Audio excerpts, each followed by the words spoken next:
ये क्या है? अरे बाप रे पैसा ही पैसा होगा। रुको जरा सबर करो।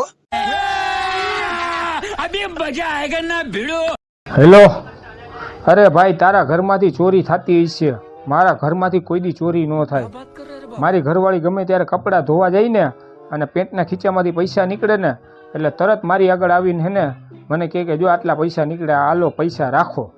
સમજાણું? મારી ઘરવાળી રહીને હજારોમાં એક, હજારોમાં શું લાખોમાં એક, કાંઈ ન ઘટે. અને આ ફેરે હે ને ભાઈબંધ આપણે નક્કી કર્યું છે કે એની ઈમાનદારીનું ફળ હે ને આ ફેરે આપણે એને આપવું. આ ફેરે એ પૈસા મને દેવા આવે ને એટલે મેં નક્કી કર્યું છે કે એને ડબલ પૈસા આપવા. કેટલા? ડબલ. સમજાણું? હા, સારું હાલું હું મૂકું. लेकिन एक सेकंड. પેલા સાંભળો, હા આ હું કપડાં ધોવા જતી હતી ને તો તમારા પેન્ટના ખીચામાંથી પૈસા નીકળ્યા, પૂરા 1000 રૂપિયા હે હો. હે હા, વાહ સરસ. લે સારું હાલ હું જાઉં હો. જાઓ. અરે બજારમાં જવું કામ છે મારે. પણ આ પૈસા, શેના પૈસા? અરે આ તમે કહેતા હતા ઈ. અરે હું જાઉં છું, મારે કામ છે. वो चूना लगा दिया.